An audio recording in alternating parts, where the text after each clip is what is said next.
गुन्हेगारांना मी मदत केली हे सिद्ध केलं तर राजकारण सोडेन, नाहीतर तुम्ही राजकारण सोडा, मुरलीधर मोहोळ यांचं अजित पवारांना आव्हान.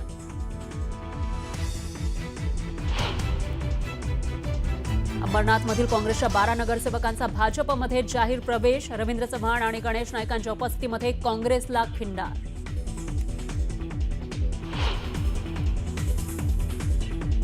देवा भाऊ, हे देवा भाऊ नाही तर हे घेवा भाऊ आहे.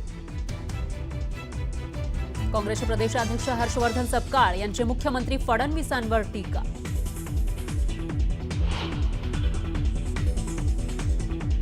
एकनाथ शिंदेंनी नवी मुंबईचं वाटोळं केलं, 300 कोटींच्या ठेवींवर डल्ला मारला.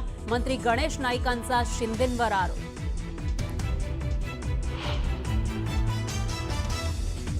अहिल्यानगरमध्ये मुख्यमंत्री फडणवीसांची प्रचार सभा. यंदा पहिल्यांदाच अहिल्यानगरचा महापौर होणार, महायुतीचाच महापौर बसेल, फडणवीसांना विश्वास.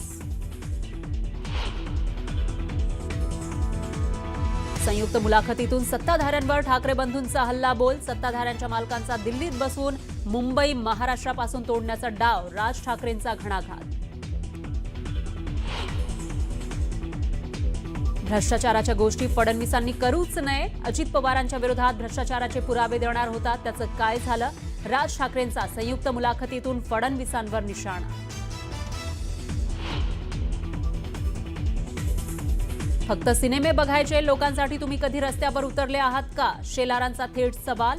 तर मुंबई महाराष्ट्रापासून कोणीही तोडू शकत नाही, ठाकरेंच्या संयुक्त मुलाखतीवर आशिष शेलारांची सडकून टीका. आणि भाजपच्या किरीट सोमय्यांचे ठाकरेंच्या शिवसेनेच्या किशोरी पेडणेकरांवर आरोप. निवडणूक अर्जात कोविड घोटाळ्याची माहिती लपवल्याचा आरोप. सोमय्यांची निवडणूक आयोगाकडे तक्रार.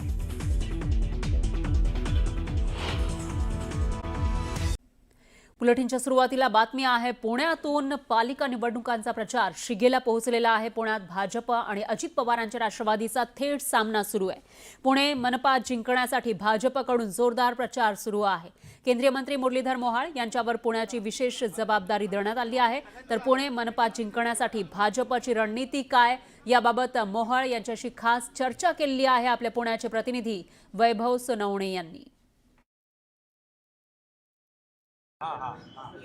केंद्रीय राज्यमंत्री मुरलीधर मोहोळ हे आज मेट्रोने प्रवास करतायत. सगळ्या पुण्यात प्रचार सुरू आहे महापालिकेच्या निवडणुकांचा. पुण्याच्या महापालिकेच्या निवडणुकीचे ते निवडणूक प्रभारी आहेत आणि या एका पदामुळं गेले बरेच 2 ते 3 दिवस त्यांच्यावरती आरोपांच्या फैरी झडतात. अनेक आरोप त्यांच्यावरती झालेत. या सगळ्या दरम्यान निवडणूक प्रभारी म्हणून त्यांची काय भूमिका आहे ते सुद्धा आपण त्यांना विचारून घेऊ. मेट्रोच्या प्रवासामध्ये हा इंटरव्ह्यू आपण करतोय. तुमचं स्वागत आहे अण्णा. तुम्ही या महापालिकेच्या निवडणुकीच्या केंद्रस्थानी आलात निवडणूक प्रभारी झाल्यावरती आणि त्याचा दुसरा परिणाम असा झालाय की तुम्ही हिटलिस्टवर सुद्धा आलात. तुमच्यावरती प्रचंड आरोप होत आहेत. तुम्ही गेल्या 9 वर्षामध्ये जवळपास 70,000 कोटीचं बजेट खर्च केलं, त्याचं काय केलं? दुसरा प्रश्न, तुम्ही कोथरूडच्या गुन्हेगारांना परदेशात पळून जायला मदत केली. तिसरा प्रश्न, तुमच्यावरती भूखंड लाटल्याचा आरोप झाला. जय जिनेंद्र एक कॅप्शन तयार केलं गेलं सोशल मीडियातून तुमच्या विरोधामध्ये गुन्हेगारांचा कोथरूडचा आका अशा स्वरूपाची कॅम्पेन सुरू आहे. सगळ्या प्रश्नांची उत्तर आपण घेऊ. पहिला प्रश्न, मेट्रो का निवडली? नाही, मुख्यमंत्र्यांनी केलं संबंधच नाही. देवेंजीचा विषय वेगळा होता. आपलेच काही पत्रकार मित्र कालपासून जे 2-3 दिवस चालू होतं की मेट्रोचा विषय आहे की मेट्रोमध्ये प्रवास करून 2 लाख पुणेकर आज मेट्रोमध्ये प्रवास करतात. तर तो एक अनुभव पण आहे आणि सगळ्यांना भेटत काही आपल्या लोकांचं म्हणणं होतं की आम्हालाही काही संवाद इंटरव्ह्यूज करायचे, तर आपण मेट्रोमध्ये करू. मलाही चांगलं झालं ते की त्यानिमित्तानं खूप वेळ आपल्याला सगळ्यांशी वेगवेगळ्या पद्धतीनं जे काही होते आपले सगळ्यांशी बोलता आलं, चांगला संवाद करता आला. मेट्रोचा प्रश्न आणायचं उत्तर आलंच आहे तुमचं. मेट्रोवरून पहिला आरोप झाला, मेट्रोची मंजुरी ही मनमोहन सिंग पंतप्रधान असताना दिली गेली असं अजित पवार म्हणाले. नाही, मला असं वाटतं की मी म्हणाल तसं की 2 लाख पुणेकर आता मेट्रोतून प्रवास करतात. 2 लाख पुणेकर. ह्या 2 लाख पुणेकरातला कोणालाही विचारा की मेट्रो मोदीजींनी आणली पुण्याची का मनमोहन सिंगांनी आणली? 2000 हा विचार. मेट्रो कुणी आणली पुण्याची? मनमोहन सिंग की मोदीजी. आता याच्या इतकं उत्तर कोण? आता मला सांगा, मी द्यायची आवश्यकताच नाही अजितदादांना. पुण्यातली जनताच देतीये की पुण्याची मेट्रो ही मोदीजींनी आणली. कारण 2001 ते 14 या काळामध्ये पंतप्रधान होते मनमोहन सिंगजी आणि पालकमंत्री अजितदादा होते पुण्याचे. कागदावरची मेट्रो गेले 25 वर्ष पुणेकर ऐकतायत, आलीच नाही ती मेट्रो, कागदावर पण नाही सरकली. त्याला 2014 उजाडलं, मोदीजी आले, सगळ्या प्रक्रिया पूर्ण झाल्या, भूमिपूजनही मोदीजींनी केलं आणि उद्घाटनही केलं नाही. आज 32 किलोमीटरची मेट्रो लाईन पुण्यामध्ये चालू आहे. एलिव्हेटेड की अंडरग्राऊंड सवाल? त्याचा काय विषय आहे? आली कोणी त्याच्यात, तेच सत्तेत होते, आम्ही नव्हतो. मी तेच सांगतोय, म्हणजे यांना ते इच्छाशक्ती लागते. मोदीजी आल्यावर कसं झालं, लगेच देवेंद्रजी आल्यावर कसं झालं, शेवटी इच्छाशक्ती लागते. आणि गल्लीपासून दिल्लीपर्यंत हेच होते. दिल्लीत मेट्रो कधी आली मला सांगा ना, पुण्यातच का उशिरा आली? कारण शेवटी ती इच्छाशक्ती लागते, ते काम जमावं लागतं. ते मोदीजींना जमलं आणि म्हणून पुण्यात आज 2 लाख लोक आमचे प्रवास करतात. पुढच्या काळामध्ये हेच नेटवर्क 120 किलोमीटरचं आता होतंय. ही उपलब्धी आहे, पुणेकर जाणतात, पुणेकरांना माहिती आहे पुण्याची मेट्रो कोणी आणली. त्यामुळं त्यांच्या म्हणण्याला कोणी सिरियसली घेणारच नाही. या सगळ्या निवडणुकीच्या निमित्तानं तुमच्यावर जबाबदारी आल्यानंतर तुमच्यावरती काही आरोप झाले, गंभीर स्वरूपाचे, जे नागरिकांना गंभीर वाटतात, वैयक्तिक स्वरूपाचे सुद्धा आरोप झाले, ज्याच्यामध्ये तुम्ही गुन्हेगारांना मदत करता, सोशल मीडियातनं कॅम्पेन चालवले जातात, मला असं कोथरूडच्या गुन्हेगारांचा आका वाटतं, मला काय वाटतं, आर्टिफिशियल इंटेलिजन्सची मदत घेऊन. आणि मला काय वाटतं, ही जी काही हातात मुद्दाच नाही, निवडणूक आपण जिंकू शकत नाही. आणि मला पुणेकरांचं वैशिष्ट्य आहे, पुणेकर हे विचाराला, विकासाला, भविष्याला मत देतात. त्यामुळे काय झालं की यांच्याकडे काहीच नाही. पुण्याचं भविष्य मोदीजींच्या हातात सुरक्षित आहे. पुण्याचा विकास हा देवेंद्रजींच्याच नेतृत्वात किंवा त्यांच्याच व्हिजनमध्ये होऊ शकतो. भारतीय जनता पार्टीच्या माध्यमातून पुणे भविष्यात प्रगत शहर बनू शकतं, हा विश्वास पुणेकरांमध्ये आहे. आणि हे माहिती आहे सगळ्यांना. आणि म्हणून मग काहीतरी त्याला साईड ट्रॅक करायचं, त्याला काहीतरी मार्ग शोधायचा, काहीतरी चर्चा दुसरीकडे घेऊन जायच्या. पुणेकर काय त्याला कुणाला असल्या चर्चांना आणि असल्या कुठल्या आरोप प्रत्यारोपांना कुठेही पुणेकर नाही बोलत. पुणेकर पक्के असतात. तुम्ही उत्तर काय द्याल? तुम्ही मदत केलेले गुंड परदेशात पळून. तुम्हाला मी सकाळी पण एका चॅनेलला सांगितलं, ज्यांनी हा आरोप केलाय, अजित पवार, हा अजितदादांनी, त्यांनी एका व्यासपीठावरती माझी तयारी यायची, चला की त्यांनी हे सिद्ध करावं की कुठल्या गुन्हेगाराला मी विदेशात जायला मदत केली. त्यांनी सिद्ध केलं तर मी राजकारण सोडतो आज, आणि नाही गेलं तर त्यांनी सोडायचं. तुम्ही आता माझी मुलाखत झाल्यावर त्यांची घ्यायला जा. जय जिनेंद्रचं कॅम्पेन चालवलं जातं जाणीवपूर्वक तुमच्या विरोधात. मी तेच सांगितलं ना की माझ्यावरती खूप प्रेम करतात ही सगळी. आता शुभेच्छा आहेत त्यांना. आता दुसरा विषय नाही, त्यामुळे वैयक्तिक कुठं ते टार्गेट केलं जाते तर करू द्या. माझी लोक माझ्या सोबत आहेत ना, मला काही फरक नाही पडत. काय झालं त्यावेळेस जे चालू होतं हे सगळं, काय झालं, काही फरक पडला नाही, कारण त्याच्यात काही तथ्यच नव्हतं. तथ्य असलेले विषय येतील की कधी ना कधी. पिंपरी चिंचवडला महेश लांडगे फार अग्रेसिव्हली रिटालिएट करतायत दादांना, ते सुद्धा वैयक्तिक गेलं जातं, त्यांच्या मुलांचे जमीन घोटाळ्याचे आरोप वगैरे. तुम्ही ते टाळलंय, जाणीवपूर्वक टाळलंय? नाही, मी सार्वजनिक जीवनात आज जवळजवळ 30 वर्ष काम करतोय. मी लोकप्रतिनिधी म्हणून जवळजवळ 20 वर्ष काम करतो. नगरसेवक झालो, खासदार झालोय, आज मंत्री झालोय. पण मी माझ्या कुठल्याच निवडणुकी, म्हणजे मी 4 महापालिकेच्या निवडणुका लढल्या, 1 विधानसभेची लढली, 1 लोकसभेची. मी माझ्या आयुष्यात 6 निवडणुका लढल्या. पण मी एकदाही कुठल्या समोरच्या उमेदवाराची वैयक्तिक टीका नाही केली. लोकसभेच्या निवडणुकीला तर तुम्ही स्वतः साक्षीदार आहात सगळे, किती खालच्या पातळीवर जाऊन व्यक्तिगत टीका करा. हेच होतं सगळं. काय फरक पडला, काय झालं? मला असं वाटतं की मी ज्या पुण्यात राहतो ते पुण्याचं एक सांस्कृतिक राजधानी पुण्याला म्हणतात. पुणे हे विद्येचं माहेरघर आहे.